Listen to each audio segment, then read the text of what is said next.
Hello everyone, welcome to विश्वास classes. NICL assistant का pre हो गया है 27 अगस्त 2026 को। अब हम लोग बात कर रहे हैं एनआईसीएल असिस्टेंट मेंस की, जिसकी डेट ऑलरेडी है हमारे पास 31 अक्टूबर। दैट मीन्स अगर हम लोग एक या दो दिन और एक्स्ट्रा निकाल दें तो हमारे पास एग्जैक्टली 2 मंथ्स का टाइम है। 2 मंथ से मतलब यहाँ पे हमारे पास 60 डेज का टारगेट है। 60 डेज के हिसाब से हम लोग लेकर चल रहे हैं। बट जब एनआईसीएल असिस्टेंट हम लोग दे रहे हैं, इस बीच में हमारा एसबीआई क्लर्क का भी टाइम है, आईबीपीएस क्लर्क का भी टाइम है, आरआरबी पीओ क्लर्क भी आने वाले हैं। तो ऐसा नहीं है कि सिर्फ एक यही एग्जाम हमारे सर पर है, हमारे पास और बहुत सारे एग्जाम्स आने वाले हैं। और आप में से जो बच्चे IBPS PO SBI PO pre clear करेंगे, आप लोगों के मेंस भी आने वाले हैं। तो आप लोगों को जो अपनी स्ट्रेटेजी रखनी है वो कुछ ऐसे ही रखनी है, कैसे आप एनआईसीएल असिस्टेंट के साथ में अपने बाकी सारे एग्जाम्स को टारगेट कर सकते हैं। एनआईसीएल असिस्टेंट के लिए जो टारगेट हम लेकर चल रहे हैं 150 मार्क्स का लेकर चल रहे हैं आउट ऑफ 200। ये कट ऑफ नहीं है, ये टारगेट है। Again I am repeating, this 150 marks is not the cut off, this is our target जो हम लोगों को स्कोर करना है। इसको हम लोग नजर में रखते हुए इसी के अकॉर्डिंगली अपनी स्ट्रेटेजी बनाएंगे, और कैसे हम लोग 150 नंबर लेकर आएंगे ये चीज मैं आप लोगों को इस वीडियो में बताने जा रहा हूँ। तो एक एक करके सारे पॉइंट्स को समझते हैं। सबसे पहले बात करें, जो अभी आप लोगों ने प्री एग्जाम दिया है, प्री एग्जाम की कट ऑफ कितनी जाएगी। तो प्री की कट ऑफ जो मेरी एक्सपेक्टेशन है दिल्ली और यूपी के लिए जो मैं बात कर रहा हूँ, 84 से 88 के बीच में जाएगी यूआर की। अब मैं किसी कैटेगरी की बात नहीं करूंगा, किसी और स्टेट की बात नहीं करूंगा, दिल्ली और यूपी। स्पेसिफिकली मैंने आप लोगों के आगे दो स्टेट्स का नाम लिया है, दिल्ली और यूपी। दोनों जगह की जो कट ऑफ्स हैं, it will be somewhere around 84 to 88। एक दो नंबर कम या ज्यादा बिल्कुल हो सकती है। दिस इज बेस्ड ऑन जो मैंने कुछ बच्चों से बात करी, मैंने जब बच्चों के अटेम्प्ट देखे, और जो मैंने ऑनलाइन अलग अलग जगह से बच्चों के इंटरव्यूज भी देखे, और कुछ बच्चों को मैंने पर्सनली बात की। जो हमारे 84 से 88 के बीच की कट ऑफ मैं आप लोगों को बोल रहा हूँ, इसी के आसपास कट ऑफ रहेगी। बाकी स्टेट्स की भी इसी सर्किल के आसपास है, 2 नंबर 3 नंबर में भी कम हो सकती है। 88 के ऊपर किसी भी स्टेट की कट ऑफ नहीं जाएगी। इट इज वेरी रेयर कि कोई स्टेट 88 के ऊपर कट ऑफ अपनी बताए। पैटर्न की बात कर लेते हैं। मेंस में हम लोगों का जो पैटर्न आएगा, हम लोगों के पास रीजनिंग आएगी। आप देखिए हमारे पास 40 नंबर की रीजनिंग है मेंस में, 40 नंबर की इंग्लिश है, 40 नंबर की न्यूमेरिकल एबिलिटी। न्यूमेरिकल एबिलिटी से मतलब हमारा क्वांट्स हो गया, 40 नंबर का जीए और 40 नंबर का कंप्यूटर नॉलेज। सबसे इंपॉर्टेंट चीज यही है, जो आपके नीचे के दोनों सेक्शन है जीए और कंप्यूटर नॉलेज में, हर बार प्री में भी मैंने आप लोगों से बोला था, बार बार बोलता हूं, ये 80 नंबर ऐसे हैं कि 80 में से आप लोगों को मिनिमम से मिनिमम 60 नंबर लेकर आने हैं। 60 मैंने आपसे ज्यादा नहीं बोले हैं, मिनिमम से मिनिमम बोला है 60 नंबर इस 80 में से। 80 में से अगर आप लोग 60 नंबर ले आओगे, तो यहाँ पे इस 120 में से 90 मार्क्स लाना आप लोगों के लिए ज्यादा टफ नहीं है। क्योंकि आप लोग जब इतनी हाई कट ऑफ का प्री निकाल कर आ रहे हो, तो मेंस में ऐसा नहीं है कि इसका लेवल बहुत ज्यादा हाई जाता है। मेंस का इसका लेवल कैसा आएगा, आप लोगों ने प्री आज देकर देख लिया ना, तो आरआरबी क्लर्क मेंस जैसा सा लेवल आएगा। इससे ज्यादा टफ, बहुत ज्यादा अगर टफ हुआ भी, आईबीपीएस क्लर्क मेंस जैसा हो सकता है। इनफैक्ट आईबीपीएस क्लर्क मेंस भी इससे ज्यादा टफ होता है। तो लेवल इसका बहुत ज्यादा टफ नहीं आएगा। भीड़ जो है, भीड़ आज छट जाएगी। भीड़ आपकी पहली और दूसरी शिफ्ट में ही छट चुकी है। अब सिर्फ आपके पास सीरियस बच्चे हैं। इसमें से भी कुछ बच्चे ऐसे हैं जो एसबीआई पीओ की तरफ अपना इंक्लिनेशन रखेंगे, आईबीपीएस पीओ की तरफ इंक्लिनेशन रखेंगे। मेरा वीडियो स्पेसिफिकली उन बच्चों के लिए है जिनका एसबीआई पीओ या फिर आईबीपीएस प्री क्लियर होना मुश्किल है। आप लोगों का अगर क्लियर हो भी जाता है, आप लोग भी इस वीडियो के थ्रू अपनी तैयारी कर सकते हो। और अगर आप लोगों का क्लियर होना मुश्किल है, आप लोगों को लगता है कि शायद क्लियर नहीं होगा, तो इस वीडियो में आप लोगों के लिए सब कुछ है ही है। अब एक एक करके हम लोग सब्जेक्ट वाइज बात करते हैं। हमें हर सब्जेक्ट में ऑन एन एवरेज 30-30 मार्क्स लेकर आने हैं। 30-30-30-30-30। बट अगर मैं रीजनिंग की बात करूं, तो रीजनिंग में आप लोगों को 33 तक मार्क्स लेकर आने हैं। न्यूमेरिकल एबिलिटी में बात करूं तो आप लोगों को 32 तक मार्क्स लेकर आने हैं, ताकि इंग्लिश में आपको 5 नंबर का एक बफर और मिल जाए। इंग्लिश के लिए मैं आपको ये नहीं बोलूंगा कि इंग्लिश में से 40 में से आपको 40 लाने हैं। मैं ये नहीं बोलूंगा 35 लेकर आने हैं, ये भी नहीं बोलूंगा कि 30 लेकर आओ ही आओ। एक एक करके ना पहले सब्जेक्ट्स देख लेते हैं। सब्जेक्ट्स में हमें क्या क्या चीजें पढ़नी है जो हमारे लिए जरूरी है, फिर उसका थोड़ा सा स्टडी प्लान की तरह समझने की कोशिश करते हैं। ये हमारे पास पिछली बार मेंस की कट ऑफ गई थी। अब मेंस की जो पिछली बार की कट ऑफ थी, पिछली बार की आप कट ऑफ देखिए, तो दिल्ली की कट ऑफ गई थी हमारे पास यूआर की 121.50 मार्क्स गई थी। इससे ज्यादा अगर आप लोग कट ऑफ देखते हो तो हमारे पास यहाँ 122 गई हुई है। इससे ज्यादा कोई कट ऑफ मेरे को नहीं दिख रही है, बस वेस्ट बंगाल की 120 दिख रही है। यूपी की कट ऑफ तो पिछली बार कंपैरेटिवली काफी कम गई थी। हमारा टारगेट 150 मार्क्स का है, तो जितना भी मार्क्स हम लोग लेकर आएंगे 150 के अंडर अंडर रहेंगे तो we are on a safe zone. 150 से और आपके मान लो वर्स्ट केस में 10 नंबर कम आ जाते हैं पिछली बार के जैसे पेपर में, तब भी आप लोग सेफ जोन में हो, रिजेक्शन नहीं होगा। सिलेक्शन हमें लेना है प्रोवाइडेड आप लोग मुझे प्री क्लियर करके दोगे। सबसे पहले बात करें कंप्यूटर अवेयरनेस। कंप्यूटर अवेयरनेस की अगर मैं आप लोगों से बात करता हूं, हमारे पास 40 क्वेश्चन आएंगे कंप्यूटर अवेयरनेस के, और इसमें हमें 30 नंबर लेकर आने हैं। सिर्फ 30 नंबर की बात कर रहा हूँ, बहुत ज्यादा की बात नहीं कर रहा, बट 30 से कम मेरे को एक्सेप्टेबल नहीं होगा इसमें। मैं आप लोगों के साथ मेहनत कर रहा हूँ। आप देखिए कंप्यूटर के सिलेबस में क्या है, हमारे पास कंप्यूटर फंडामेंटल एंड हिस्ट्री है। इसके लिए मैं आप लोगों को 40 क्वेश्चंस प्रैक्टिस के लिए दूंगा इस पर्टिकुलर टॉपिक पर। 1 तारीख से मैं ये टारगेट शुरू कर दूंगा, 1 सितंबर से 40 क्वेश्चन आप लोगों को मैं सिर्फ और सिर्फ कंप्यूटर फंडामेंटल्स और हिस्ट्री पर दूंगा। एक दिन 40 क्वेश्चन रिवाइज कर सकते हो ना, दिन में 2 बार। फिर हार्डवेयर एंड सॉफ्टवेयर की बात करते हैं। हार्डवेयर एंड सॉफ्टवेयर पे मैं 30 क्वेश्चन, सॉरी थोड़ा रब हो गया, 40 यहाँ दे रहा हूँ। 30 क्वेश्चन आप लोगों को हार्डवेयर पर दूंगा, 30 क्वेश्चन सॉफ्टवेयर पर दूंगा। एक दिन लगेगा आप लोगों को 10 मिनट से 15 मिनट मैक्स टू मैक्स। आपको एग्जाम में 15 मिनट में 40 क्वेश्चन सॉल्व करने हैं, और वो करने में 40 क्वेश्चन में आपको हार्डली 8 से 9 मिनट लगेंगे। मैं आपको प्रैक्टिस के लिए पीडीएफ अपनी प्रोवाइड करूंगा, वीडियोस प्रोवाइड करूंगा, 30 क्वेश्चन इसके, 30 क्वेश्चन इसके। फिर हमारा मेमोरी एंड स्टोरेज डिवाइसेस है, 40 क्वेश्चन मैं आप लोगों को इस पर्टिकुलर टॉपिक पर दूंगा। मेमोरी एंड स्टोरेज डिवाइसेस पे 40 क्वेश्चन। फोर्थ यूनिट हमारी ऑपरेटिंग सिस्टम है, ऑपरेटिंग सिस्टम का हमें बेसिक करना है, इसके ऊपर भी मैं आप लोगों को 40 क्वेश्चंस दूंगा। Then we will get to number system. Number system में I will give you 25 to 30 question. इसमें प्रैक्टिस ज्यादा है तो इसमें आप लोगों को टाइम लगेगा। नंबर सिस्टम हम लोग बिल्कुल लास्ट में करेंगे, क्योंकि नंबर सिस्टम से पहले मैं आप लोगों को वीडियो के थ्रू नंबर सिस्टम पढ़ाने की कोशिश करूंगा। एग्जाम में एक क्वेश्चन नंबर सिस्टम का डेफिनेटली आ सकता है, एक या एक से ज्यादा 2 question. MS office. MS office में हमें 3 चीजें डिटेल में पढ़नी है। हमको वर्ड पढ़ना है, पावर पॉइंट पढ़ना है, एक्सेल पढ़ना है। तीनों के लिए मैंने थ्योरी वीडियोस दिए हुए हैं, और तीनों के क्लब करके मैं आपको अप्रोक्सीमेटली 75 क्वेश्चंस दूंगा। 75 क्वेश्चन यूनिट 6 के लिए बिल्कुल सफिशिएंट है। इंटरनेट और वर्ल्ड वाइड वेब। इंटरनेट और डब्ल्यू की हम लोग बात करें, 50 क्वेश्चंस आप लोगों को यहाँ प्रैक्टिस के मिलेंगे, जो अपने आप में मोर देन सफिशिएंट है, उससे ज्यादा इसके अंदर करने की नीड नहीं है। नेटवर्किंग आ जाएगा, नेटवर्किंग पे मैं आप लोगों को 50 क्वेश्चंस प्रोवाइड करूंगा। साइबर सिक्योरिटी पे 40 क्वेश्चंस मैंने रेडी कर लिए हैं आप लोगों के लिए, आप लोगों को मैं प्रोवाइड करूंगा। डीबीएमएस का बेसिक्स आप लोगों को करना है, डेटाबेस मैनेजमेंट सिस्टम्स, इसमें हम लोग 40 क्वेश्चंस करेंगे। फिर सबसे इंपॉर्टेंट आता है एब्रीवेशन, शॉर्टकट्स और फाइल एक्सटेंशन, जिसमें एब्रीवेशन के 40 क्वेश्चन, शॉर्टकट्स पे अप्रोक्सीमेटली 40 क्वेश्चन, फाइल एक्सटेंशन पे अप्रोक्सीमेटली 20 क्वेश्चन। ये 100 क्वेश्चंस का सेट बना के आपको मैं प्रोवाइड करूंगा। और जो latest banking related IT relevant है, 50 क्वेश्चंस आपको इसमें दूंगा। तो इतने सारे क्वेश्चन का सेट आपको डेट बाय डेट मिलता जाएगा। हर ऑल्टरनेट डे आपको मैं एक पीडीएफ प्रोवाइड करूंगा। जैसे अगर 1 तारीख को मैंने यूनिट 1 प्रोवाइड कर दी, तो 3 तारीख को यूनिट 2 प्रोवाइड करूंगा। मतलब 3 तारीख को भी, और फिर 4 तारीख को भी। जैसे इसके 2 पार्ट्स में आएंगे ये यूनिट, तो 2 दिन लगातार रहेगा। फिर 6 तारीख को यूनिट 3 आएगा, 8 तारीख को ऑपरेटिंग सिस्टम आएगा। ये हम लोग लास्ट में करेंगे।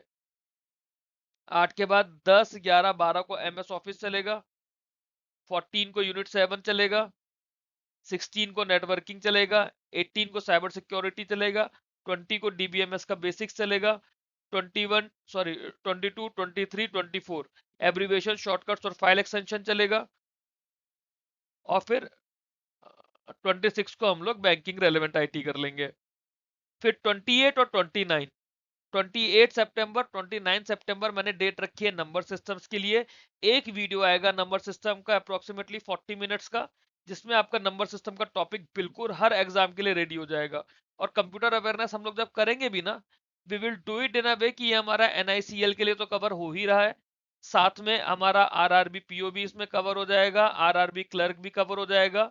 इन केस अगर यूआईआईसी, एनआईएसीएल, ओआईसीएल, इनका कोई भी एग्जाम आता है क्लर्क का, या फिर मतलब असिस्टेंट का, या फिर कोई भी, उसके लिए भी आपका कवर हो जाएगा। कंप्यूटर अवेयरनेस आपको बहुत अच्छे से मैं करवा दूंगा एमसीक्यूज के साथ में। थ्योरी के तो मैंने आप लोगों को वीडियोस दिए हुए हैं, थ्योरी में तो मैंने सब कुछ आप लोगों को पढ़ाया हुआ है, मैंने आप लोगों को 9 वीडियोस दिए हैं जिसके अंदर ये सारा पढ़ाया है। तो थ्योरी तो करा रखी है, थ्योरी में सिर्फ मैंने नंबर सिस्टम नहीं कराया हुआ है, बाकी आप लोगों को सब कुछ कराया हुआ है। आप लोगों को एमसीक्यूज के आई विल ट्राई में वीडियोस प्रोवाइड करूं। अगर किसी टॉपिक के वीडियोस प्रोवाइड नहीं कर पाया तो एटलीस्ट मैं उसके क्वेश्चंस आपको जरूर दूंगा प्रैक्टिस करने के लिए। So that is how we are going to do computer awareness. Again हमारा टारगेट है 30 मार्क्स हमें लेकर आने हैं आउट ऑफ 40। 30 से ज्यादा आप लोग लेकर आओ, वेल एंड गुड, 30 से कम नहीं चाहिए मुझे। अगला सब्जेक्ट देखते हैं, जनरल अवेयरनेस। जनरल अवेयरनेस में क्योंकि हमारी डेट ऑफ एग्जाम है 31 अक्टूबर, हम लोगों को जीए करनी है अक्टूबर में 20 से 22 तारीख तक की। जीए में हमें अप्रैल करना है, मई करना है, जून करना है। मेरा अप्रोक्सीमेटली 2.5 आवर्स का अप्रैल का रिवीजन वीडियो है, 2.5 आवर्स का मई का रिवीजन वीडियो है, अप्रोक्सीमेटली 3 आवर्स का जून का रिवीजन वीडियो है। इन वीडियोस को आप लोगों को 2 से 3 बार देखना है टोटल। अगर पीछे आप लोगों ने करंट अफेयर्स पढ़े हुए हैं तो वेल एंड गुड, नहीं भी पढ़े हुए मैं आप लोगों को शेड्यूल दूंगा, उस शेड्यूल के हिसाब से 3 बार आप लोगों को वीडियोस देखने हैं। तीनों महीनों को 3-3 बार आप लोग देखोगे, apart from your other topics. आपका इन 3 महीने में से जितना भी कुछ आना है करंट अफेयर्स का, इसके बाहर कुछ नहीं आएगा, ये पूरी तरह से कवर हो जाएगा। जुलाई ऑनवर्ड्स अगर मैं बात करूं तो आप लोगों को अप्रोक्सीमेटली 2 आवर्स पर वीक का मेरा एमसीक्यूज का वीडियो है। जुलाई के एमसीक्यूज हैं, अगस्त के एमसीक्यूज हैं, सितंबर के एमसीक्यूज आएंगे। ये आप लोगों को एक दिन में एक हफ्ता या फिर एक दिन में 1.5 हफ्ता करके देखना है। मेक इट लाइक कि आप 10 डेज के करंट अफेयर्स एक बार में देख रहे हो। 2 घंटा 2.5 घंटे का टाइम दोगे, बट वो तो 2-2.5 घंटे का टाइम है, वो आपके करियर के लिए सबसे इंपॉर्टेंट टाइम है। जीए हमारे पास 40 नंबर की आएगी, हमें 30 आउट ऑफ 40 लेकर आने हैं। और 30 आउट ऑफ 40 के लिए जो ये करंट अफेयर्स है ये तो आप लोगों को करना है। इसके अलावा फाइनेंस की कुछ चीजें करनी होती है, जिसमें सबसे ज्यादा इंपॉर्टेंट होता है reserve bank of India. Reserve bank of India, चाहे आपका बैंकिंग का एग्जाम हो, इंश्योरेंस का एग्जाम हो या किसी और इंडस्ट्री का एग्जाम हो, आरबीआई आपसे हर उसमें पूछा जाता है, क्योंकि आरबीआई से यहाँ पे हमारा मतलब हो जाता है इकोनॉमी। फिर आपको इसमें मनी मार्केट करना है, कैपिटल मार्केट करना है, म्यूचुअल फंड्स करना है, इंश्योरेंस अवेयरनेस करना है। इंश्योरेंस अवेयरनेस के साथ में मैं एक टॉपिक लिखना भूल गया, basics of SEBI, basics of SEBI और बेसिक्स ऑफ एल्डाई। रेगुलेटर्स के बेसिक्स हमें करने हैं, साथ में पीएफआरडीए भी है हमारा। रेगुलेटर्स के बेसिक्स हमें करने होते हैं, बट आरबीआई हमें काफी अच्छे से करना होता है। मनी मार्केट हमें करना होता है, कैपिटल मार्केट हमें करना होता है, म्यूचुअल फंड्स हमें करना होता है, इंश्योरेंस अवेयरनेस हम लोग ऑलरेडी करेंगे यहाँ पे। तो ये टॉपिक्स आप लोगों को करने हैं, और इस सब के साथ में स्टैटिक जीके में काफी कुछ करना होता है। आप लोग आई बिलीव काफी कुछ कर चुके भी होंगे, मैं आप लोगों को काफी कुछ तो ऑलरेडी साथ साथ कराता हूँ करंट अफेयर्स के। बट वो चीजें जो करंट अफेयर्स में नहीं है वो आप लोगों को क्या करना होता है, नेशनल पार्क करने होते हैं, आप लोगों को डैम्स करने होते हैं, आप लोगों को रिवर साइड सिटीज करनी होती हैं, अलग अलग ऑर्गेनाइजेशंस करनी है, उनके हेडक्वार्टर्स करने हैं, उनके हेड का नाम करना है, वो कौन सी रिपोर्ट पब्लिश करनी है, ये चीजें करनी है। ये जो जनरल अवेयरनेस आप लोग करोगे ना इस तरह से, ये आप लोगों का हर एग्जाम के लिए जाएगा, आरआरबी एग्जाम्स के लिए भी जाएगा, आईबीपीएस एग्जाम्स के लिए भी जाएगा, एसबीआई एग्जाम्स के लिए भी जाएगा। हाउएवर बैंकिंग एग्जाम में इनके अलावा और बहुत सारे टॉपिक्स हैं, पूरी मैंने प्ले लिस्ट बनाई हुई है। बट ये वीडियोस, ये टॉपिक्स ऐसे हैं जो मैं स्पेसिफिकली एनआईसीएल के लिए बता रहा हूँ आपको, जो फाइनेंस के ये वाले टॉपिक्स बताए हैं ये स्पेसिफिकली एनआईसीएल असिस्टेंट के लिए बताए हैं।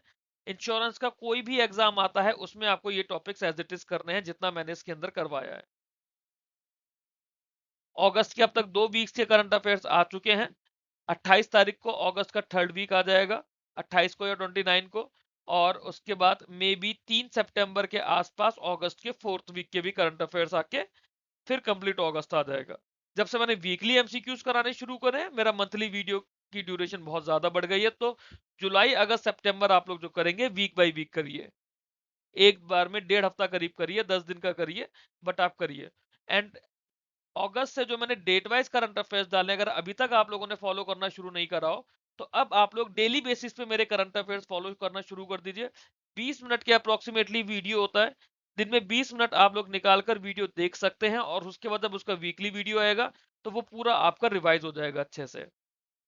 ये थोड़ी सी मेहनत आप लोगों को करनी होगी कि जो आपके रेगुलर करंट अफेयर्स है उसे आपको छोड़ना नहीं है। फिर हम लोग इंग्लिश की बात करते हैं। इंग्लिश के अंदर बच्चे सबसे ज्यादा बोलते हैं कि सर इंग्लिश में बड़ी दिक्कत हो रही है, इंग्लिश में बड़ी दिक्कत हो रही है। मैंने बीच में एक इनिशिएटिव शुरू करा था जिसके अंदर इंग्लिश के मैं डेली 2 रीडिंग कॉम्प्रिहेंशन दे रहा था, 2 क्लोज टेस्ट दे रहा था, 5-6 पैराजम्बल्स दे रहा था। इसके अलावा मैं वोकेबुलरी की फाइल दे रहा था, और उसके अलावा एक टॉपिक और कराता था मैं, किसी दिन फिलर्स कराए, किसी दिन सेंटेंस कनेक्टर्स कराए, मैं पीडीएफ देता था इसकी। वो चीज मैं दोबारा शुरू कर दूंगा। इसके अलावा इंग्लिश में मैंने एक इनिशिएटिव और भी किया था जिसके अंदर मैं मिक्स सेट देता था 50 क्वेश्चन का, मिक्स सेट 50 क्वेश्चन का, जिसके अंदर एक रीडिंग कॉम्प्रिहेंशन, एक close test, 2 parajumbles, 5 question fillers के, 5 सेंटेंस कनेक्टर्स के, 5 सेंटेंस कंप्लीशन के, 3-4 क्वेश्चन वोकेबुलरी के, 5 क्वेश्चन एरर्स के। ये मैं आप लोगों को देता था करने के लिए, ये आई will give you again. But इसमें जो आपको खुद से करना है इंग्लिश में, ये मैंने इंपॉर्टेंट टॉपिक्स लिखे हैं एरर्स के। ये टॉपिक्स के वीडियोस आप लोग देखिए, अलग अलग टीचर्स के वीडियोस होंगे, टॉप 15 एरर्स के नाम से या फिर टॉप 20 एरर्स के नाम से, किसी भी एग्जाम का नाम डाल दीजिए इसके, बच्चा आईबीपीएस पीओ डाल दीजिए, एसबीआई पीओ डाल दीजिए, चाहे करंट का वीडियो हो चाहे 2 साल 4 साल पुराना वीडियो हो, दैट इज ओके।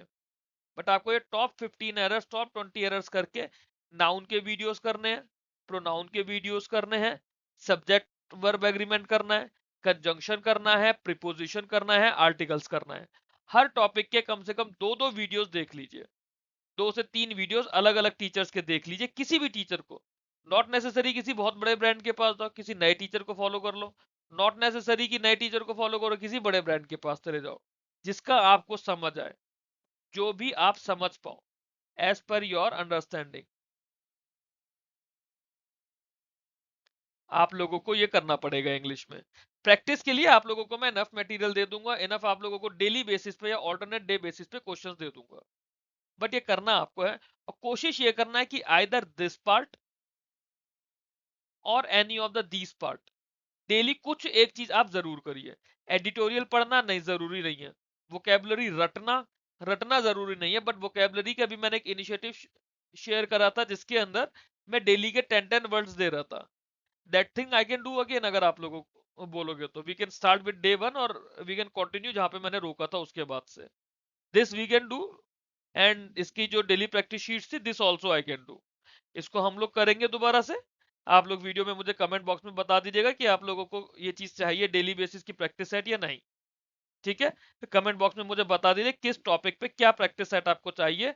एरर्स के मेरे पास वीडियोस नहीं है अभी, जब मैं अपने नोट्स बना के स्टडी मटेरियल अपना रेडी कर लूंगा, only then I can teach you English. उससे पहले I won't be able to teach it, क्योंकि मैं सिर्फ बीच में पढ़ाऊं, 4 टॉपिक्स पढ़ा के छोड़ दूं, उसका कोई फायदा नहीं है। तो ये आपको प्रैक्टिस करनी पड़ेगी। अब सबसे इंपॉर्टेंट चीज पे बात चलते हैं, रीजनिंग में क्या करना है, क्वांट्स में क्या करना है। रीजनिंग में सबसे ज्यादा इंपॉर्टेंट क्या है, हमें अपने 40 में से 30-32 नंबर लेकर आने के लिए? Syllogism, direction distance, order ranking, blood relation, inequality, puzzle seating arrangement, alpha numeric series. इसमें एक टॉपिक नहीं लिखा, वो है मशीन इनपुट आउटपुट